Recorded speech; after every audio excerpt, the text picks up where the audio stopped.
Now tuning in to Earbud Media. Audio for everyone.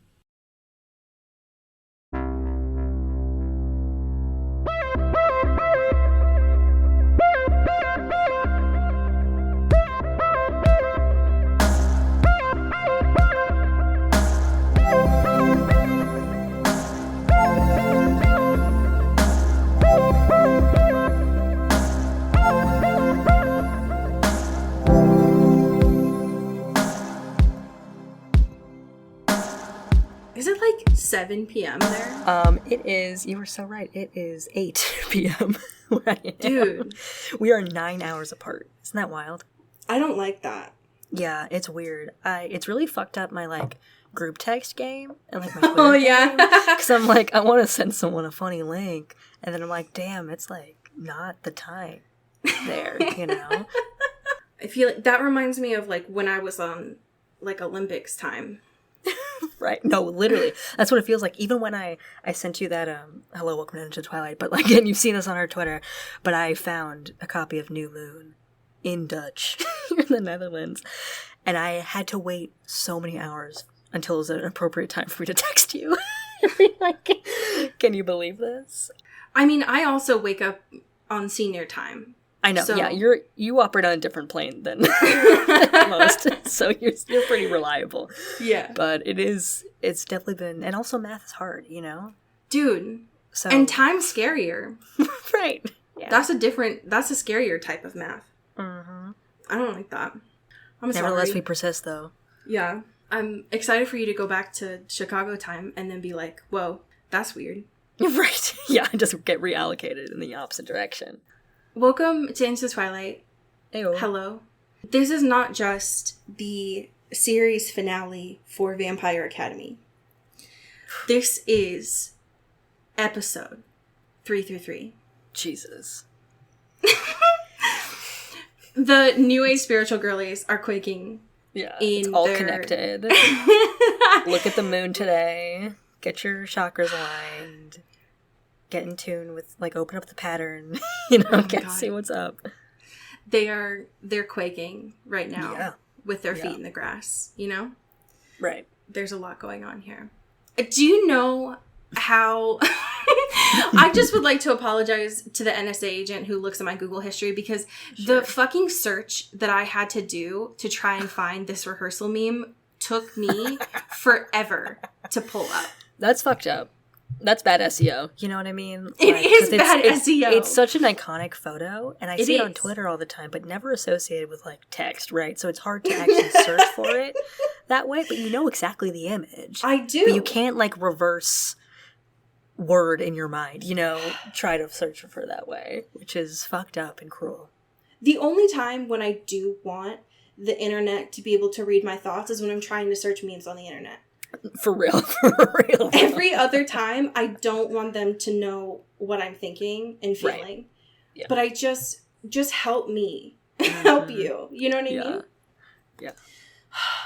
I feel like it's been forever. How are you? I'm here. I'm chilling. I wanted to bring to the space a podcast. Ooh, sacrilege. Oh, shit. What? Another competing podcast? Stay with me, okay? There's also a connection here. The podcast is called Eating for Free. Oh. Which is wonderful. And I've heard, like, I love, like, Joan Summers, who's one of the co-hosts of it, and I've, like, read her work for a really long time. She worked at Paper. It's usually, like, gossip, pop culture, fun, banter, stuff like that. Very, not dissimilar from us. But sometimes they do, like, series of, like, one specific person. They've done one, like, Justin Bieber. They've done one, like, all these different types of people. And, like, really go into the star image, whatever controversies around that time, whatever. And what they're doing currently is on Miss Ariana Grande. Okay. Which is fascinating, especially given all of the capital T drama happening. But it's also incredibly thorough. Like, if you look at their Twitter, you'll see, like, a very extensive, like, bibliography. There's primary sources. There's, like, incredible, like, press releases and interviews from, like, way, way early in her career and, like, during the Nickelodeon era. And it is fascinating. And especially, like, that first episode is very, like, comparing her rise to fame in a way and her upbringing and stuff in comparison to, like, Ethan Slater's whole deal and, like, what his, like, childhood was like. And they looked up, like, you know, the private school costs of the school that he went to back in, like, the 90s. God. Like, they go super deep, and not in a way that's, like, scummy or, like, TMZ. It's very, like, thoughtful and very, like, incredibly thorough is the only way I can describe it.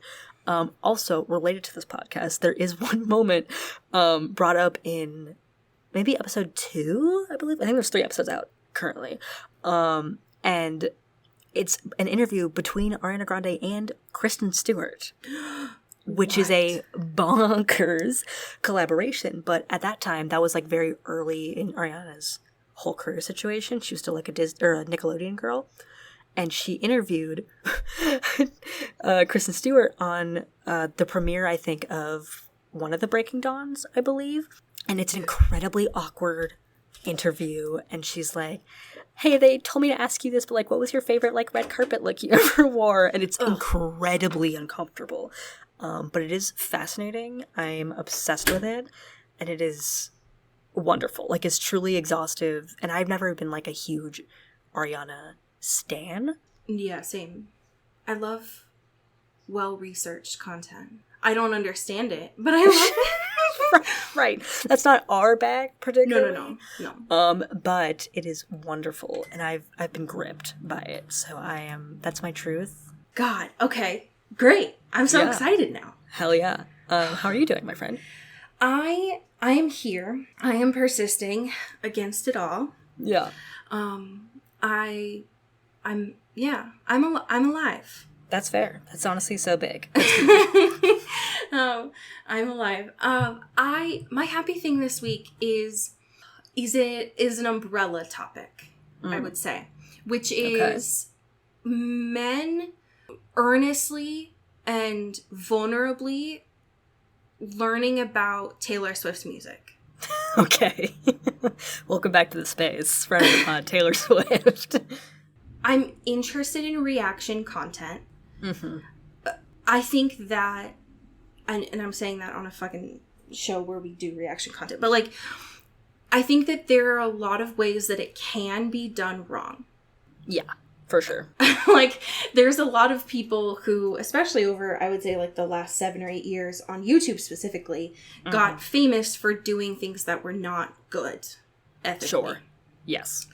What I am going to focus on are 2 channels, 3 creators, who are learning about Taylor Swift's music and are being open and vulnerable, and not necessarily, like, all nice. Like, they're being honest about stuff that they don't like, but they're not like, oh, fuck this woman. Like, right. They're crying. Like, they're like, oh, damn, this stuff's good.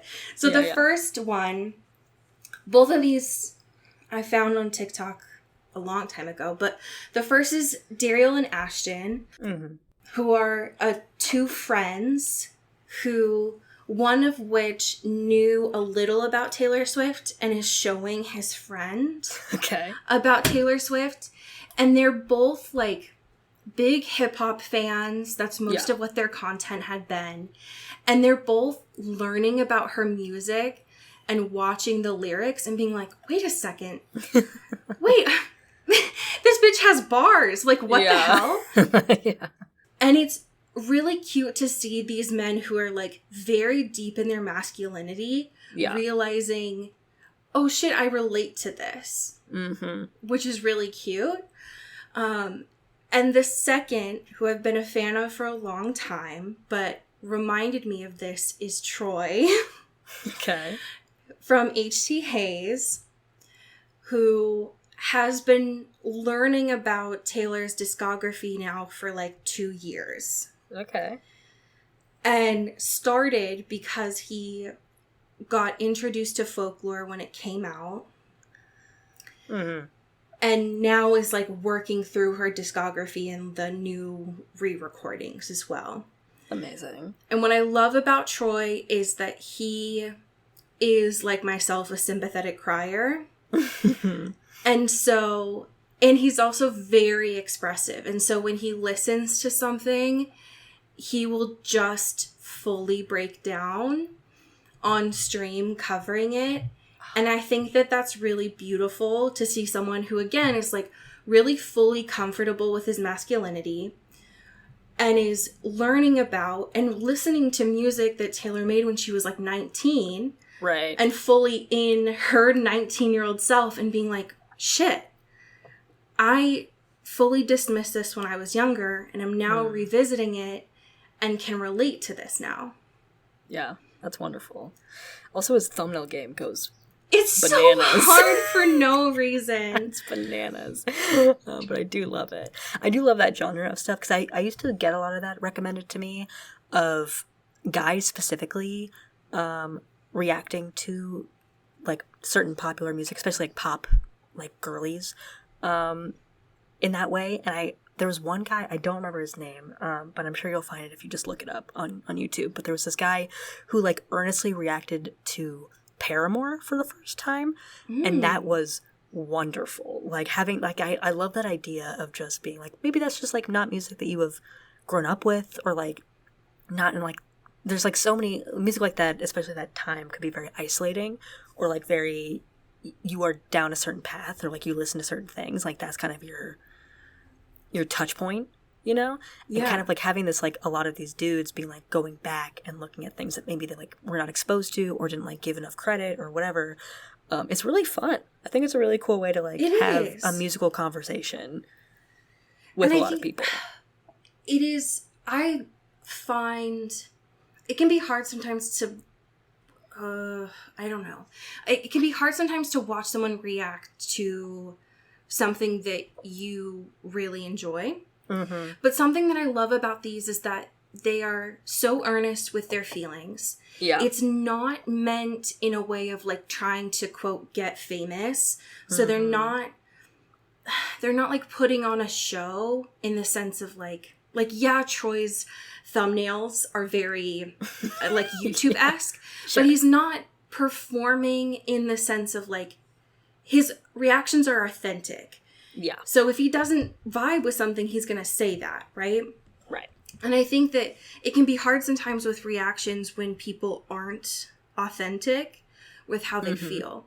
And that's what resonated with these two specifically, is it's like, you can tell when someone is like, oh damn, like I would have never thought to listen to this before. And now, you know, like specifically with Troy, like he loves like emo shit.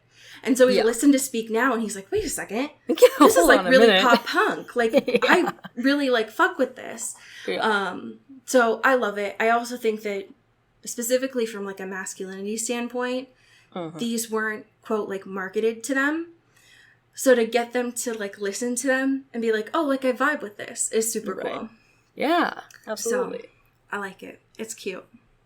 Makes me happy. Our current events today is a little odd. Yeah.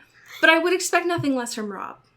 Right. It's a very, listen, all of our Rob adjacent current events news are always sick and twisted in a fun little way. He pulls pranks. He lies publicly all the time, famously. And is also a menace on sets that we've learned.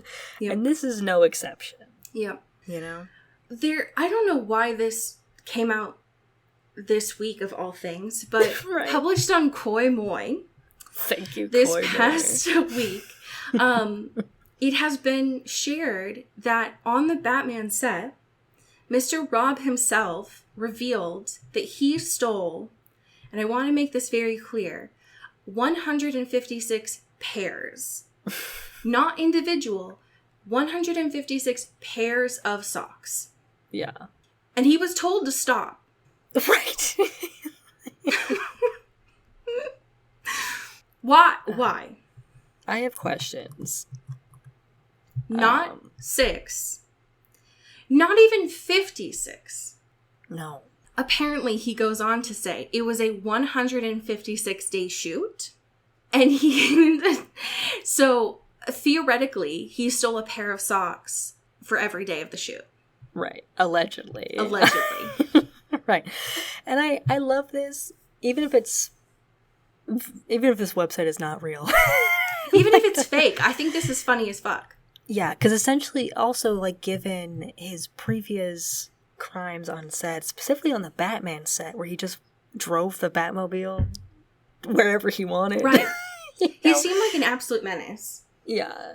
And it seems he also seems like a guy who doesn't regularly buy socks, right? So he's given an opportunity to do, like, you know, why not? I'm trying to think about it from an actor standpoint. There are a lot of things from the clothing, like the clothing department, that you would have to wear as an actor, right? You'd have to wear that other people have worn specifically.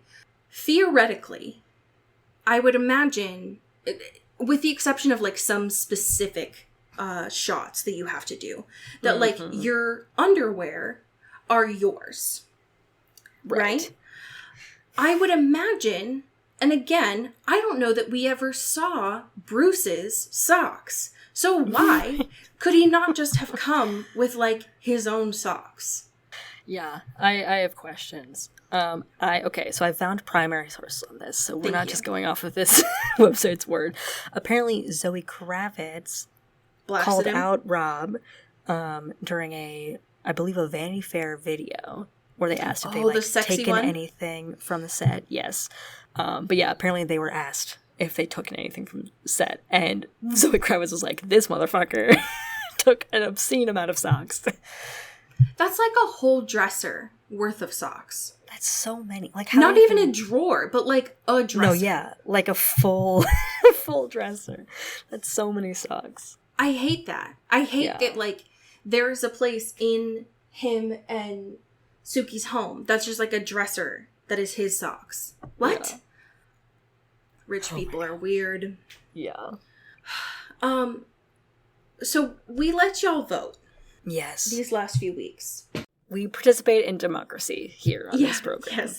Yes, we do. We let you decide on our next season. Now the Vampire Academy will be done after this episode. On whether to continue with Vampire Academy spin-off season, to do interview with the vampire, or Vampire Diaries. And I thought it was going to be closer than this, to be honest. Y'all spoke loudly. Loud and clear. Loud and clear. You had something to say. It was so loud that we're going to CW. We're going back to 22 episodes a season. Yeah. We're doing the Vampire Diaries, baby. Get ready. I've never seen it. Neither have I. I've never seen it. I don't know anything about it. We're going to hold hands and jump into the ether together, and this is going to be really fun. So here's what I'm going to say to all of you listening to this. I don't know anything about this. So here's what I'm going to ask you when we go on our break for the summer movie series, which isn't a break. Y'all are going to get episodes you won't even notice. Yes. When we come back for the fall, just like a fall release for the CW, the Vampire Diaries, I would like in our email your stories about the Vampire Diaries. Please, God. I want to know content. I want to know if you read the books. I want to know if you watched the show. I want to know if you met the character. Give us all your details. Yeah. Spare none of them. You throw a themed party where you team one or the other. I don't even remember the dudes' names. I don't know. I have no fucking idea. But like, give us all your goss and relationships to this text, because we will be here for a hot minute. So fucking ever. Because it's a long show, and you asked for this. And just to emphasize, you asked for this. We will pull up the receipts. You asked for this. The other thing that I would like in our email when we come back for the fall and start this is fan fiction about the Vampire Diaries. Because here's the thing. I don't know anything about this. So I'm scared to dive into Hugo Award-winning Archive of Our Own and spoil myself. Right. And I'll do it because I love you all, but I don't want to spoil myself. So I would like your stories about the Vampire Diaries, and I would like fan fiction that is not spoilery. Yes. Please and thank you. Again, you asked for this. Right. So now you have homework. Now you have summer homework before we come back for the fall. There's your tasks. Please enjoy. Okay. So last time On our penultimate episode, our Penn Badgley ultimate episode. Our Penn Badgley episode. Yeah. I can't look at this fucking Robert photo that I put in here. Yeah, you gotta get out. It's truly, like, it's moving like the fucking Mona Lisa. It's everywhere I go, it's haunting me.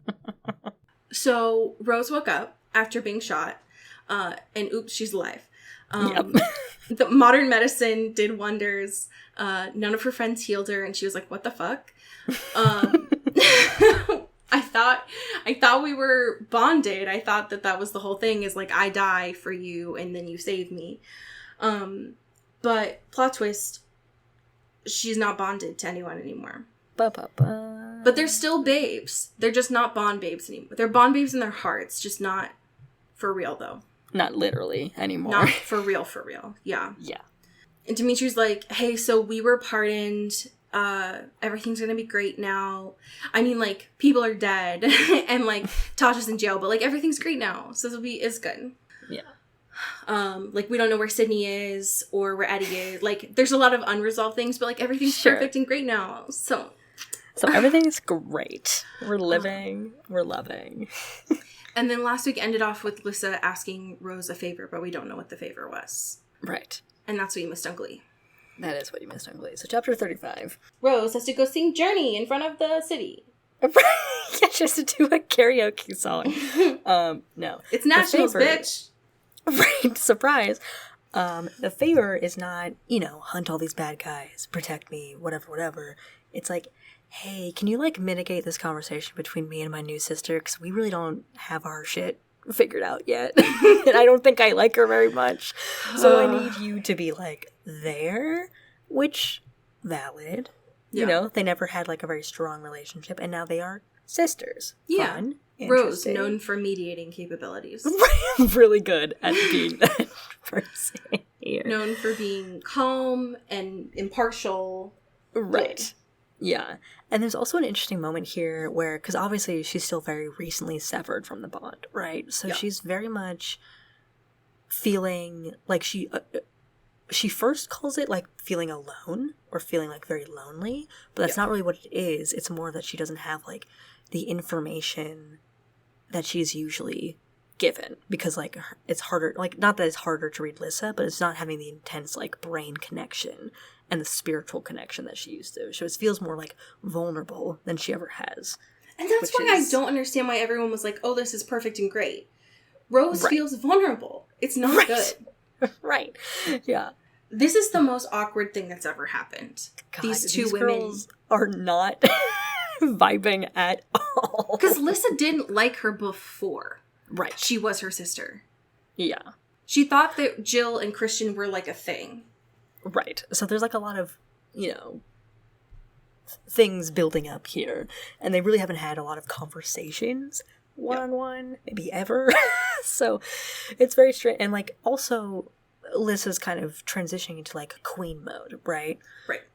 So it also feels cold in that way of her being like, when Jill is there and being like, okay, just sit, let's talk. And it feels very formal in a way that probably shouldn't be. Right. But that's where we're at. It's not really fine. Ugh. I just, you could cut the tension with a knife right now. Yeah, right. And Rose is kind of the one to, like, Jill asks about how she's feeling after being shot. She's like, I'm good, thank you. And Alyssa's like, you have to take this for me. I cannot ask any other questions. I've done as much as I can do. And so Rose is the one who's like, hey, bestie, we want to know if you'd, like, want to actually take part in the ceremony. Like, you don't have to do anything wild. You can just, it's like formalities, it's like ceremonial things. You just kind of have to be there and witness it and just kind of like be part of this new family and put on like a good face for this like reign, this new reign.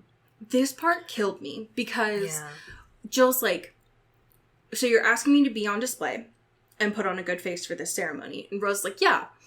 Jill says, I've been doing that for most of this week. Right. Lissa, the queen, please note, says, well, I've been doing that for most of my life. Lissa, Can you get a grip, please? Like, Jill is obviously, like, super young, super scared, like, got a lot of new information. And obviously that's the same for Lissa, but she's in a totally different arena and perspective than Jill is. So it's like, can we have some empathy? Can we, like, cross the bridge somehow? Jill just got thrown into the deep end. Mm-hmm. And this was like, never her life, ever. It's very different. And there's a little bit, it takes a second, but Lissa does finally get a little bit vulnerable because Jill finally is like, listen, what do you want? Like, what do you want from me right now? Mm-hmm. And Lissa's like, I don't know. I don't, because she doesn't really know what she wants, what she's supposed to be doing right now. Right. And I think that this is a shitty situation for both of them to be in. Uh-huh. It's not good, and I feel bad for both of them, but also, it's very clear right now that they both have their walls up. Yes. And it makes sense that they do. It's also not going to be good moving forward for them to keep their walls up. Mm-hmm. Yeah, and even after, like, she agrees, she's like, I'll do whatever you need me to do. Just, like, point me in the right direction. And as they're leaving, Jill's kind of like, hey, just before you guys go, what, like, happens after? Like, are we gonna be friends? Are we gonna be relatives? Like, what's actually the plan here? And Lissa still is not really making eye contact, not really directly talking to her. And Rose again kind of picks up the slack a little bit. And it's like, hey, like, we don't really know, but, like, we're at least going to get to know each other better. And, like, we'll figure things out. And Let's not do labels right now. Right, yeah. Like, it's not you, it's me. Like, we're taking it as we go, you know. And Jill is just kind of, like, exhales a sigh of relief. And it's just like, I'd like that. I'd like to have, like, some sort of relationship with you. Even if it's, like, not normal or, like, different than how we've come to exist in our own lives up to this point. Like, let's keep a bridge available, you know. Which, bless her heart, I love her. Because Jill has only known a good, safe family. Right. Yeah. And Lissa has fully been upended. Yeah. Has only known cutthroat family. Yeah, now they're coming together in, like, a weird, like, inverse sort of situation now, which is... I feel so bad for them. The thing, too, that I found really interesting is, like, so Rose, in this moment, is thinking back to what Victor said about if Lissa had any sense, she would send Jill away. Right. And I hadn't remembered this until this moment, but, like, it makes, in a really fucked way, what Victor said makes sense. One, because these two are, like, magnets. Yeah. That they're gonna, like, rip each other apart. But also, what if there comes a time where Jill is like, fuck this, I want to be queen. Right. Which feels like something Freya would do. Sure, yes. Just, like, from a nasty standpoint. Right. The seeds that she's been planting so far. And while Rose is kind of pondering this, as she walks out with Lissa and stuff, she's like, should I ask her about the whole Jill thing, or should I wait to, like, see what Dimitri thinks, yada yada. And she, like, opens the door, and can't do any of those things, because guess who it is? Adrian. Remember that? Remember when you had to break up with your boyfriend? Here's the time. Why don't you do it when you're recovering from a gunshot wound? Right. That's, like, the most feasible, cool way to do it. You know? I love that Lissa's like, cool, so have fun with this. I'm gonna I'm jump out of here. You have things to talk about. I have to do queen stuff, so I'm out of here, actually. I have queen stuff to do. I'm gonna go play Neopets. Actually, so... And Adrian comes in a little hot, which is just gun blazing. Right, which is not like, incorrect, right? Like, it's justifiable in a sense, even though she did just get shot.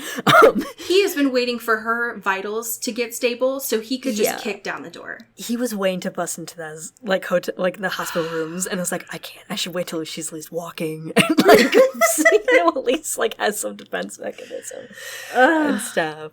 And he immediately, like, she just, like, starts to say the word Adrian, and he goes, okay, well, let's start with this. Did it happen before we left? Was this a thing that you were doing?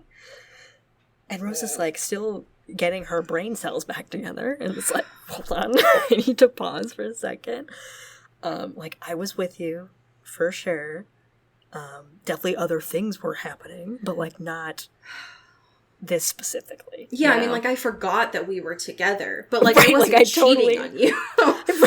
Right, like, I forgot that you were a person. Right. But that's not on me. That's just because you're not memorable. And he's like, well, does that make it okay? And she's like, no, but, like, you have to understand, buddy. Like, he's my forever guy, in a way. And, like, it was wrong that it happened. It shouldn't have happened the way it did.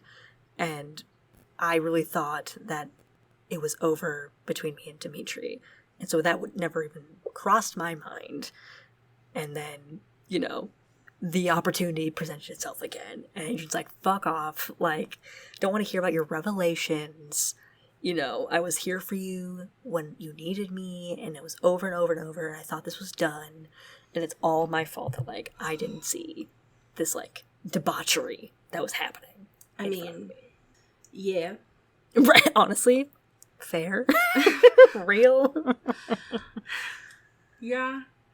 I mean, because here's the thing, right? Like, he came in here, he has been prepping this conversation for days now. Yeah. And she is being caught off guard. Right. So she starts rambling. Yeah. And cutting her off. Because now he just wants to have a one-sided conversation. Right. And just talk at her. Because he comes into this with a way of, like, obviously he's been, like, preparing this and thinking about how he's going to have this conversation. It's an inevitable conversation. Yep. But I think he comes into it in a way that's not, like, aggressive, but it's just, like, he has a very specific jab points to get at here, which knows will destabilize Rose. And also, Rose, this is all still very new to her, and it's still, like, she's kind of making sense of it in her own way.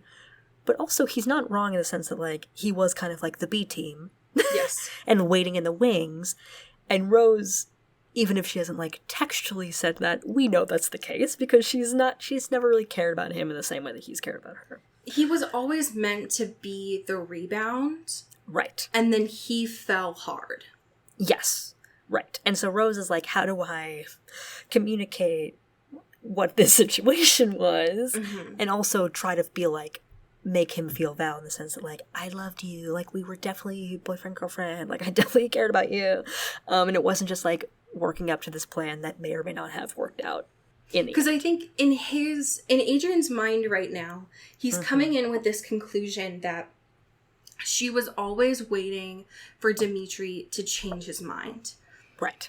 And that is not how, like, because we know Rose's inside, like, internal thoughts. That was not true. Right. That was what she was hoping back in Russia. Right. And when she got back, that's not true. She fully severed that idea. Because it was protecting herself, and not feeling like falling back into that idea of something that would never happen, which really felt out of the line of possibility at that point. And then she kind of does this thing where she's like, listen, I love you, but we don't really work as a couple, which makes him obviously very upset. Which is true, but it is also a bullshit breakup line. Right. And he calls her on that. And she's like, okay, you're kind of right, but I don't know how else to, like, verbalize this.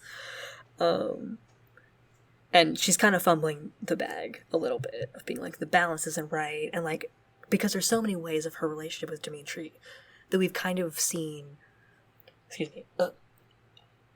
from her perspective of, like, very internal, right? Of, like, how we finish each other's sentences, or, like, how we're always kind of in sync in a way. We're always, like, looking out for each other, but also, like, very aware of everything else.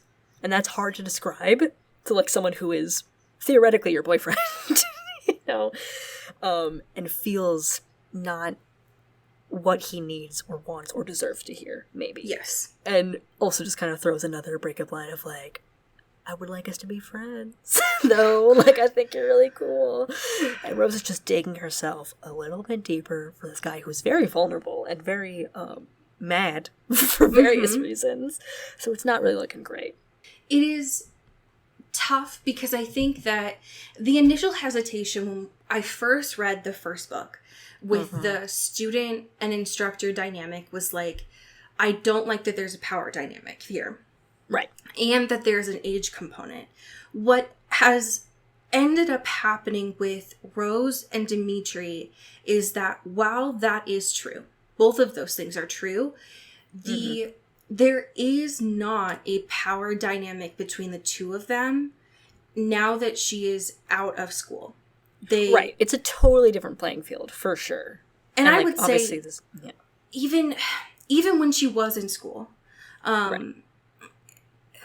It was in comparison to other media that has had that type of dynamic, it was not something that was abused right. or made Rose feel powerless. Yes. Dimitri has always been very intentional about making her feel like she's had agency and power. Mm-hmm. And I think that Rose right now is fumbling the bag because she doesn't know how to communicate that. Right. Whereas with Adrian, she feels like she has to take care of him. Like there isn't that balance there. Right. Yes. And also, lest we forget, like, the age difference between Adrian and Dimitri is not a lot, right? Like, he's not her direct... Adrian's still older than her. He's still older, and he was just, like, the guy hanging out at a high school. Which is still so weird. You know?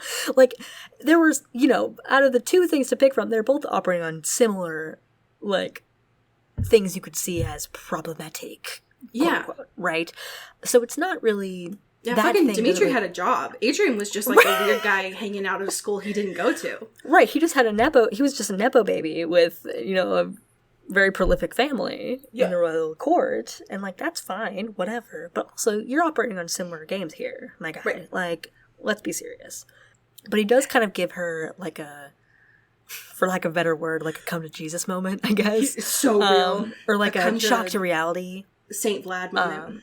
Yes, a come to Saint Vlad moment of being like, hey, I know you got shot and everything, and, like, you did a lot of things in Russia that sucked, and, like, you've lived a lot of lives that were horrible.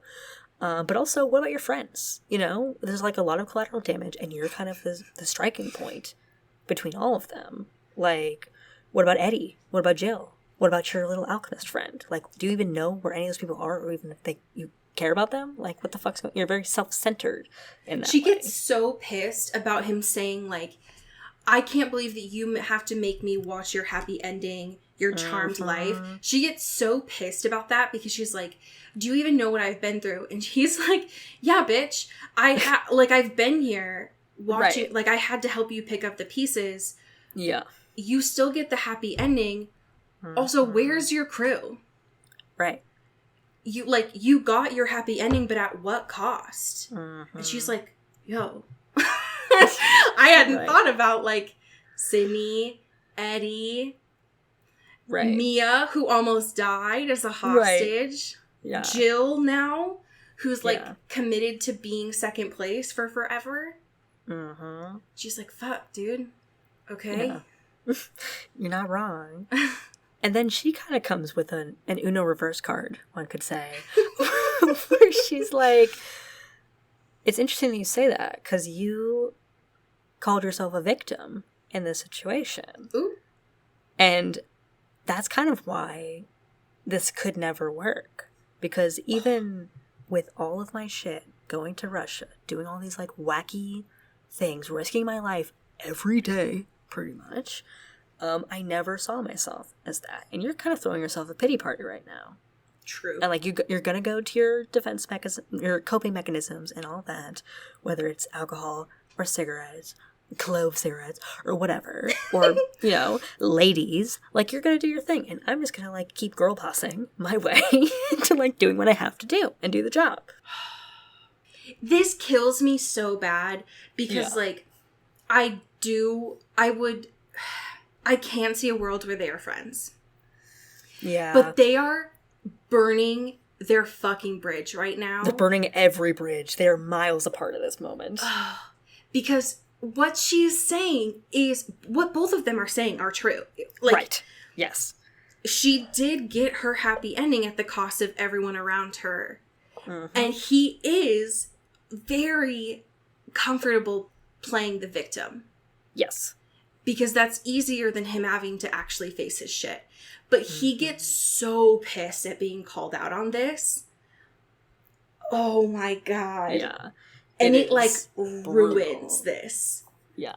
And this his last little quip before he like kind of ends the conversation and leaves is brutal. Because he's like, by the way, like, the contract is null and void. Dude. Salt in the fucking wound. My guy. Especially when it's like, so he's self-aware enough. He's like, Rose, I'm an addict with no work ethic who's likely going to go insane. Right. Okay? Got it. I'm not like you. I'm not a superhero. Let that sink in. Rose says not yet. And it's like, girl. God. Addiction isn't something he chose. Like, and I feel like right now she's very comfortable just thinking that he can just like stop. Right. Like, it's and not that's how not, that works. It's not how that Famously. works. No. Yeah. And I think that both of those things are true. Like, this is a disease that he has. Mm-hmm. Both the addiction and like how that intersects with his spirit. Yeah. And he is also comfortable playing the victim. Like, that is a coping mechanism that he chooses. But the fact that she's like, not yet, like, here's my toxic positivity. And it's like, Rose, no, stop that. Yeah, come on now. And it just, like, I can't see them coming back from this. Yeah. It's pretty brutal. So our last chapter in this whole entire series. Can you believe we're here? I can't believe that we finally got here. Yeah. And it starts pretty much in the way that dream, or like hallucination, I guess you could say, from forever ago, of like the happy, cozy life, waking up next to Dimitri. Ordinary, calm, sweet, you know, just chilling, not having to do anything, go anywhere, not hiding anything. And that was something that was so out of the realm of possibility. And that she, because it seemed so out of the realm of possibility when she was in that like hallucinatory state, that's why it triggered her to be like, this is not real. This is not real life. This is never going to happen. And here we are, babes. It's actually happening. For real. But it isn't a normal everyday day. This is like the biggest day. It's a huge day. But at least they have this morning to have this like waking up peacefully. Dimitri's been awake, it seems like, for a while. He woke up like a kid on Christmas. He's just like, he woke up so early. He's like, fuck yeah. And they get to like enjoy a little bit of them time, you know? Just really like, what's the word? Like, unloading in a sense of just being there and embracing. I'm not okay. Those moments, which is fucked up. I'm not okay. But it's very cute and very good. And they can't stay in bed all day because they have to go to Miss Lissa's coronation. It's coronation time, baby. Let's go. This seems really stressful for Alyssa. Right. Especially given all of the things that have happened in the last, 72 hours? Like, we had, like, a funeral. We had that whole unraveling of stuff. We had the people, like, Rose got shot. We had, like, the whole, like, here's a new family member. She's actually eligible. We had the vote. Like, a lot of things have happened. And now we're just like, okay, time to, new queen. Let's go. Like, okay, shit. She's got, like, Lissa's got a whole fleet around her. She's got guardians for days. Rose is one of them, obviously. But she's now one of many, which is cool. And different. And they're all in their, like, fancy guardian outfits. Right. Yeah. Yeah. you know, all the Guardians this time were trained to, like, all right, you need to be on high alert. Nothing's getting blown up this time. Right. Like, you need to be watching out. Mm-hmm. And it's like a true happy ending. Abe is there. He's happy. Janine's there. Happy. Right. Yeah. They're doing quips. They're they're goofing. They're joshing. It just seems to be like a true celebration. Yeah. And Jill is doing her part, helping with the coronation. She looks great. Yeah. Lissa looks beautiful. Right. Is she Everyone also looks doing gorgeous. a sleeveless dress again? Yeah, her fucking stylist is so stressed out. Her commitment to the bit is honestly incredible because everyone's saying, like, please don't expose your arms. And she's like, what if? Sleeveless. What if? I'm every queen time. now, so I'm how the about queen. that? I make the rules, okay? I thought that it was Christian's there. Christian's He's, like, geeking for real. and Dimitri and Rose are like standing next to each other doing their like guardian stuff. Mm-hmm. And they're like, so what if we just like get out of here? Because they've been talking with Abe, and Abe was like, so we should like go hunting together, Dimitri. Like I've got a lot of questions to ask you. So Dimitri You gotta go was fish or something. And so, like, as soon as they left, Dimitri and Rose were like, we need to fucking get out of here. We need to go. You can't be with my parents that long ever again. No.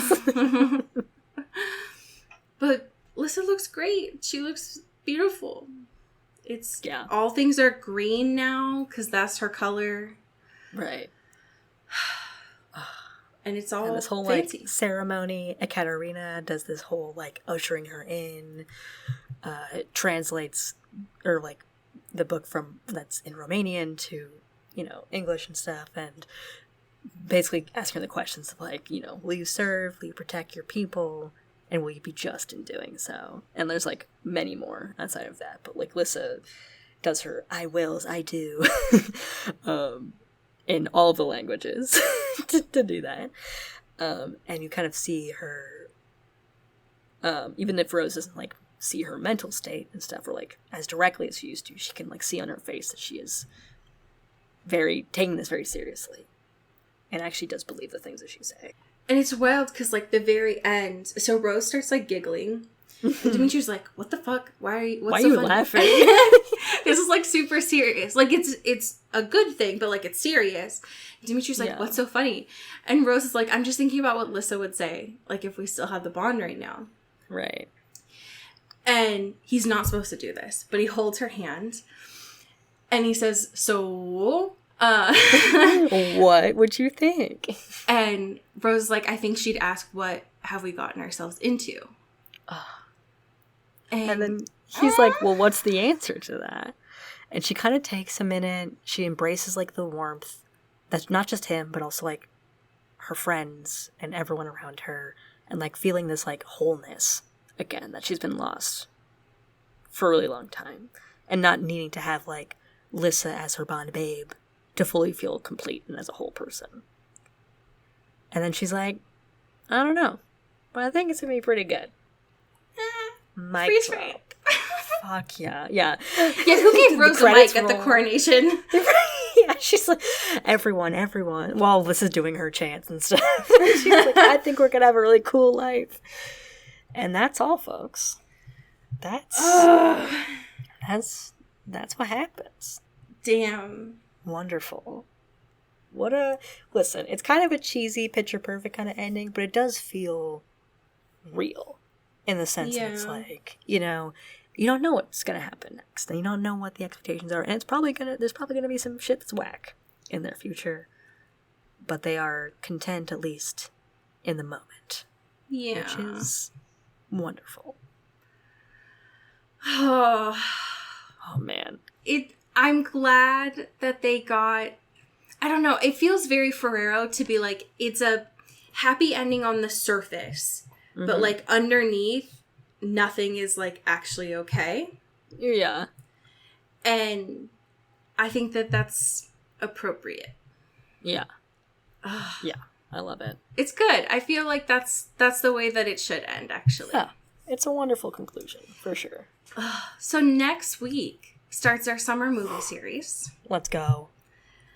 And we start off with the only Panic Room. Yes. Let's go. With young An K-Stu. OG K-Stu role. Yes. And love of my life, Jodie Foster. Right. We have some amazing patrons to thank. Would you like to start us off? Absolutely. Thank you to Alex Dornan. Thank you to Jasmine Anastasia. Pew, pew, pew. Thank you to Megan Pattinson. Ooh, thank you to Katya Cart. Ow.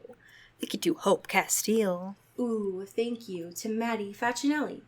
Pew, pew. Thank you to Genevieve Morgan. Ooh, thank you to Danielle Burke.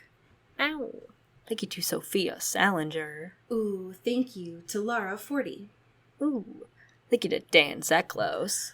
Ooh, thank you to Emily Ozera. Pew. Thank you to Jaylene Ivashkov. Ooh, and last but certainly not least, thank you to Ashlyn Vogel. Pew, pew, pew, pew.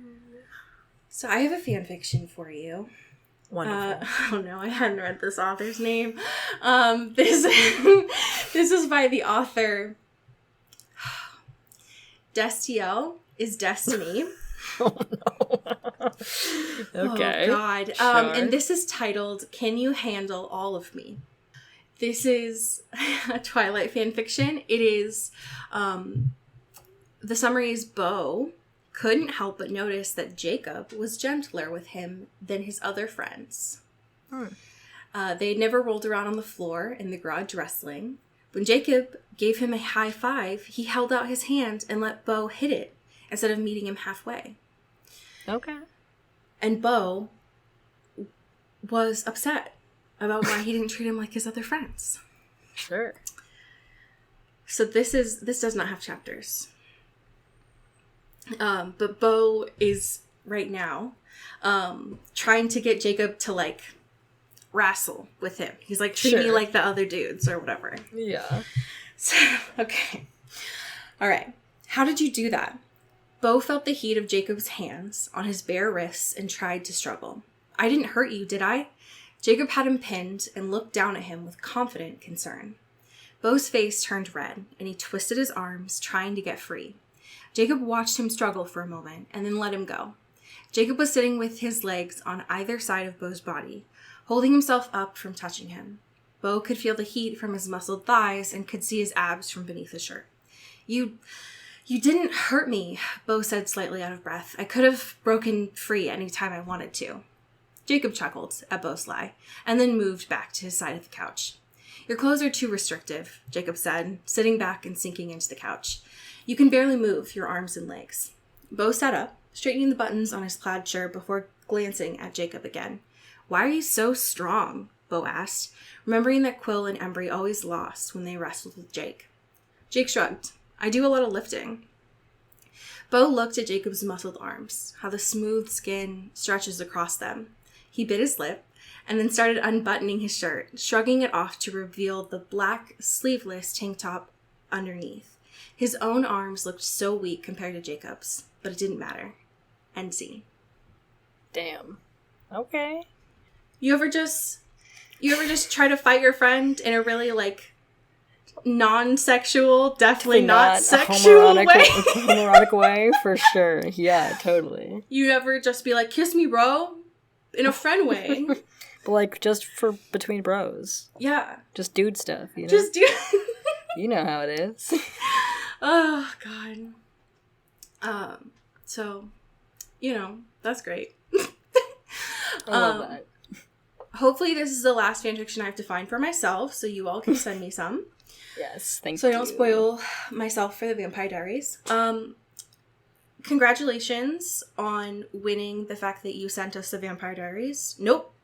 That you sent us Vampire Academy, and we got all the way through. And now you sent us Vampire Diaries, and we're doing it. Hell yeah. Democracy wins. Right. Once again. Well, enjoy your summer movie series, and we'll be back with true current events in the fall. Yes. But as we say here in the Pacific Northwest, Get bit. ooh!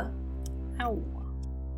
Into the Twilight is an Earbud Media production. You can follow us on Twitter at Into the Twilight or on TikTok at Into the Twilight Show. You can find me at Cody Corral on Twitter and Allie at Alexandria Does. And you can support us on Patreon at patreon.com/Into the Twilight. We have merch, so much stuff. All those links are in the episode description. And make sure to rate and review us on your favorite podcast hosting platform. It really helps the show. Thanks. Bye. You've been listening to Earbud Media Production. Earbud Media, audio for everyone.